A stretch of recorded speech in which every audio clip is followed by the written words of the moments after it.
It's Monday, January 26, 2015, and let's talk about what happened this weekend over at xdadevelopers.com.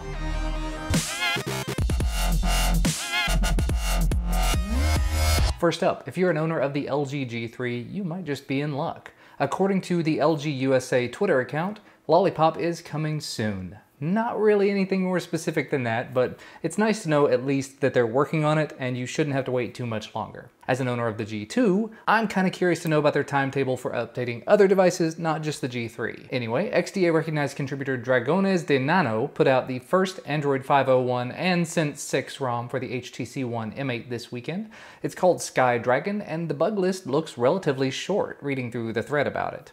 That said, HTC did commit to putting out Lollipop within 90 days of Google releasing it, so it's entirely possible we'll be seeing an official update from HTC within the next week or two, but if you just can't wait, go ahead and check out his thread. XDA senior member Zixziu put out a new rooting tool called GIFroot for the Xperia Z3 and Z3 Compact at the very least. Looking through it, it's a Windows batch script that just contains a bunch of ADB commands that use a vulnerability, so there's really no reason it couldn't be rewritten to work on a Mac or Linux if someone was interested in doing that. It's also possible that other devices could be supported with this as well over time. Just check through the forum thread for more details on that. Speaking of rooting tools though, XDA senior member Fayaz put out an all-in-one tool for the Android One devices this week that can unlock or relock the bootloader, flash a new recovery, and root the device easily. This is an update from a previous tool he made that did all of those things all at once. Now it gives you the option to do just the parts of it that you want to do. It is another Windows-only batch script that runs ADB and fastboot commands for you, so if you want to know more about that, you can always read through the batch file itself, and if you're not on Windows, you might be able to actually rewrite that script as well to run on your OS of choice. XDA recognized contributor Rutvikriver, he put together a Clockworkmod port for the Galaxy Note 3 Neo. It's specifically only for the 3G dual SIM variant, the SM-N7502, running Android 4.3 only, so it's a little bit limited, but if you have that specific device with that specific setup, it might be just what you're looking for. Now, in an interesting turn of events, there was a blog post from Blackberry CEO Chen that was mentioned on the XDA portal this weekend, wherein he talks about net neutrality. It's a bit of a head scratcher though, because while he was talking about net neutrality and talking about prioritized fast lanes and all that stuff, his real concern was none of that. He's more concerned that app developers and content providers should be forced to develop their applications for Blackberry as well. I'm not sure what to say to that. I do understand his point of view because he sees it as unfair that BlackBerry users can't get Netflix and things like that. But I don't know. What do you guys think? Should app developers and content providers be federally mandated to provide their content on every platform? Because you can't just add BlackBerry to the list. You have to put it on Firefox OS and Ubuntu Touch and Yola and everything else you could possibly ever think of. Feasibility is not a thing there.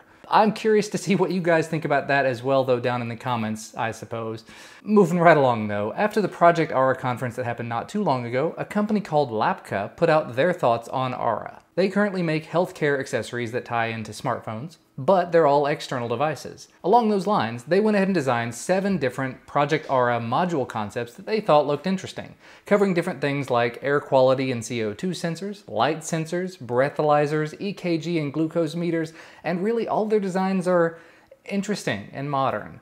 I can't quite see their designs as being something that I'd want to put in my pocket, but I do think their heads are in the right place. They've got some really out of left field things that I would never have thought of. Some potentially good news came out this weekend that Google has made a deal with Sprint to now start selling wireless service as an MVNO. I'll admit, I've never been on Sprint, but if Google's going to start selling their service around here, and if they revolutionize it like they're trying to do with fiber internet service, I might just have to pick up a prepaid SIM and give it a shot. What sort of things do you think that Google might be able to bring to the table as a wireless provider? Speeds, unlimited data, things like that. That's what I would love to see. And anyway, one last thing, an article was posted this weekend on XDA talking about Vicara Screen, a project that's currently being funded on Kickstarter that will allow you to sort of cast things from your phone onto an e-ink display in one of 3 different sizes, 4-inch, 6-inch, and almost 10 inches. They've got about a week left in their Kickstarter, and right now they're about halfway to their goal. Looking at the rewards you can receive, if you pledge $100 you can get a 4-inch screen, $130 gets you a 6-inch screen, and $200 gets you that 9.7-inch screen.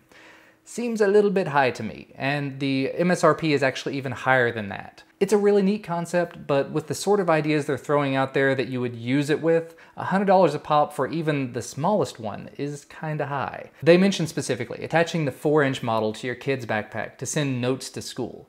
Yeah, I'm not putting a $100 e-ink screen on my kid's backpack. That thing would be gone the same day, and I would be out $100. Anyway, if any of those devices do sound interesting to you, or if you just want to throw some funding their direction, links down in the video description.